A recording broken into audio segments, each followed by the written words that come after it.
Hello my dear students, welcome back. कैसे हो आप लोग? आज हम लोग हमारे चैप्टर 5 इकोनॉमिक्स का जो रूरल डेवलपमेंट इन इंडिया था उसका सेकेंड पार्ट हम लोग देखने वाले हैं, एग्रीकल्चर क्रेडिट इन इंडिया। ठीक है, क्रेडिट तो हमको पता है, जब हम लोग लोन प्रोवाइड करते हैं उसको हम लोग क्रेडिट कहते हैं। तो हमारे एग्रीकल्चर के लिए जब क्रेडिट प्रोवाइड होता है, ठीक है, बहुत सारे अलग अलग सोर्सेज होते हैं। अभी हम लोग रूरल डेवलपमेंट कर रहे हैं। Rural consist of agriculture. Rural के अंदर क्या आता है? एग्रीकल्चर आता है। तो उसको आगे बढ़ने के लिए कैपिटल की जरूरत है। एग्रीकल्चर को हम लोग स्टार्ट करने के लिए कैपिटल चाहिए। हमको सीड्स लेने हैं, हमको फर्टिलाइजर्स लेना है, पेस्टिसाइड्स लेना है, ठीक है, ट्रैक्टर्स वगैरह, इरिगेशन फैसिलिटी के लिए पंप्स लेने, इलेक्ट्रिसिटी, बहुत सारी चीज़ों के लिए फार्मर्स को क्रेडिट की ज़रूरत होती है। ठीक है, फार्मर्स के पास पैसे नहीं होते, तो उसको जब गवर्नमेंट या non government organisation subsidise rate पे या कम रेट ऑफ इंटरेस्ट पे लोन प्रोवाइड करता है, उसको हम लोग कहते हैं एग्रीकल्चर क्रेडिट। अभी इंडिया में कौन से सोर्सेज है जिसके थ्रू एग्रीकल्चर क्रेडिट मिलता है, वो हम लोग आज स्टडी करने वाले हैं। स्टार्ट करते हैं हम लोग। Agriculture credit is an important pre requisite, जरूरी है एग्रीकल्चर ग्रोथ के लिए। एग्रीकल्चर पॉलिसीज हमने बनाई है time to time to provide adequate and timely finance.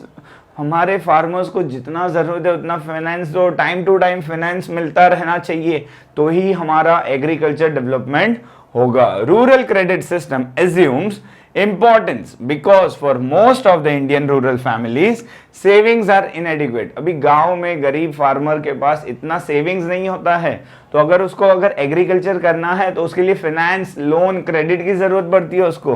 ठीक है, एंड अदर इकोनॉमिक एक्टिविटीज। अभी टाइप्स ऑफ एग्रीकल्चर क्रेडिट देखो, on the basis of tenure, time के बेस पे, short term, medium term, long term.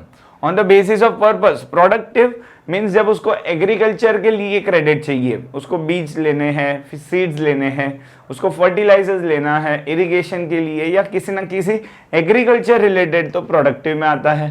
उसको अपने बेटे बेटी की शादी करनी है, उसके लिए पैसे की जरूरत है, तो वो अनप्रोडक्टिव में आता है। ठीक है, types of agriculture credit. Agriculture credit can be classified on the basis of tenure. ठीक है, शॉर्ट टर्म क्रेडिट, जब 2 साल से कम पीरियड के लिए हम लोग क्रेडिट लेते हैं, 2 साल से कम पीरियड के लिए, तो उसको हम लोग शॉर्ट टर्म क्रेडिट कहते हैं। It is required for meeting the short term requirements. जैसे उसको लोन चाहिए फर्टिलाइजर्स खरीदने के लिए, सीड्स खरीदने के लिए, उसके कुछ खर्चे हैं, सोशल सेरेमनीज है, रिलीजियस सेरेमनीज है, उसके लिए उसको पैसे चाहिए, तो वो शॉर्ट टर्म क्रेडिट लेता है।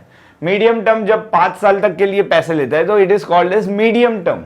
ठीक है, These are the financial requirements to make the improvements on land। उसको कैटल खरीदना है, लैंड में कुछ इंप्रूवमेंट करना है, ठीक है, या एग्रीकल्चर कुछ इक्विपमेंट्स लेने, कैनल्स बनाना है, इरिगेशन के लिए उसको कुछ कैनल्स वगैरह बनाने हैं, कुआं खोदना है, तो ये सब के लिए उसको थोड़ा लॉन्ग टर्म के लिए ज्यादा पैसे की रिक्वायरमेंट होती है, तो उसको मीडियम टर्म क्रेडिट कहते हैं।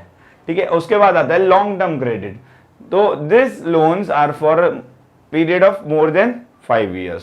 ठीक है, ट्रैक्टर खरीदा, उसने परमानेंट इंप्रूवमेंट किया कुछ लैंड के लिए, जो लॉन्ग टर्म के लिए पैसे ले रहे हैं वो। ठीक है, अब होता है on the basis of purpose, हम लोग लोन क्यों ले रहे हैं, तो उसमें 2 है, productive and non productive. The agriculture credit on the basis of purpose for which the credit is used can be of 2 types। Productive loans are the loans that are related to the agriculture production, economically justified, example purchase of tractor, land, seeds, etc, उसको productive कहते हैं। Unproductive credit is used for personal consumption and unrelated to productive activity, loan for expenditure on marriages, religious ceremonies, etc। अभी sources बहुत important है, exam point of view से भी important है, हमारे नॉलेज के लिए भी ये इंपॉर्टेंट होता है। ठीक है, नॉन इंस्टीट्यूशनल सोर्सेस मतलब जमींदार्स, मनी लेंडर्स, ठीक है, प्राइवेट बैंक्स होते हैं या प्राइवेट किसी इंडिविजुअल के पास से हम लोग पैसे लेते हैं, तो वो नॉन इंस्टीट्यूशनल हमारे सोर्सेस है जिसके थ्रू हम लोग क्रेडिट ले सकते हैं।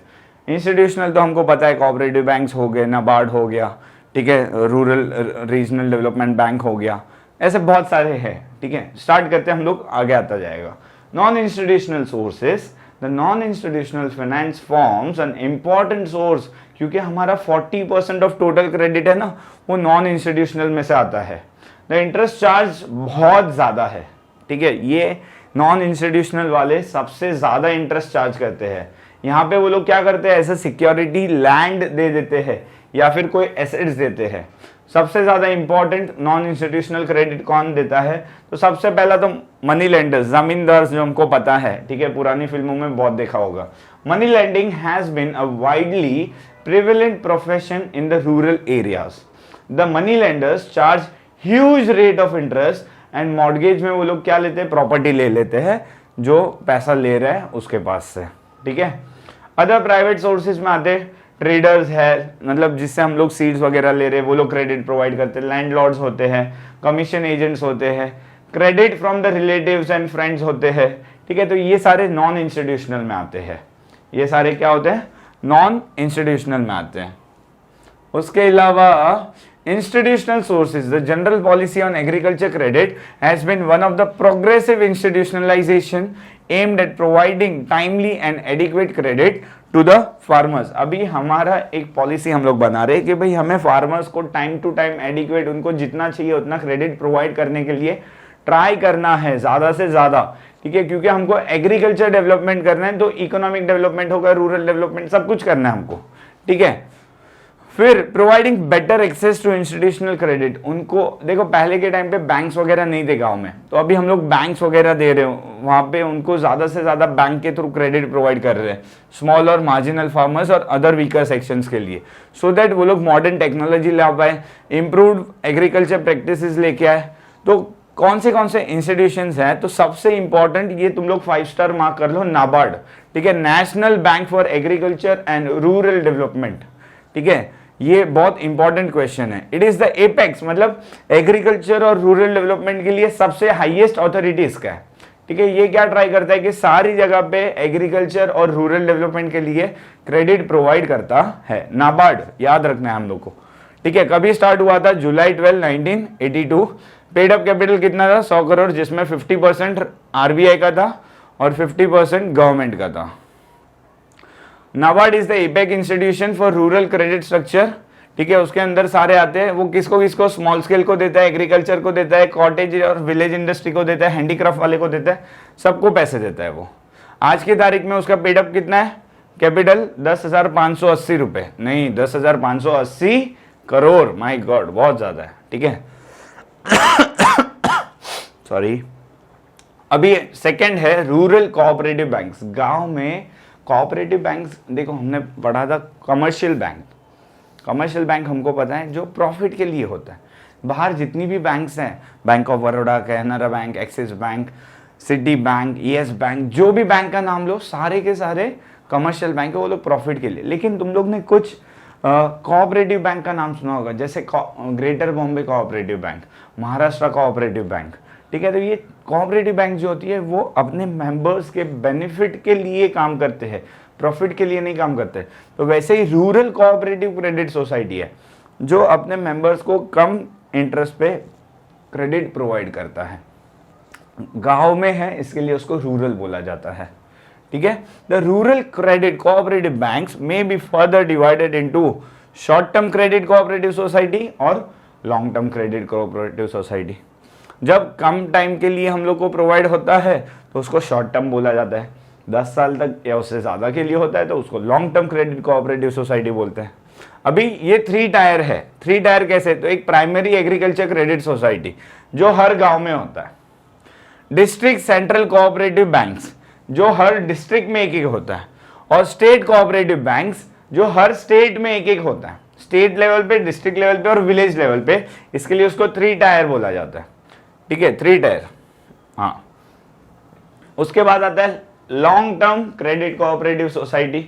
This cooperative meet the long term credit requirement, जो लॉन्ग टर्म के लिए क्रेडिट रिक्वायरमेंट है उसको मीट करते हैं। 2 लेवल पे है, एक primary cooperative agriculture and rural development banks जो विलेज लेवल पे काम करते हैं, इंडिपेंडेंट यूनिट है, इसके ऊपर कोई चेक करने वाला नहीं होता है।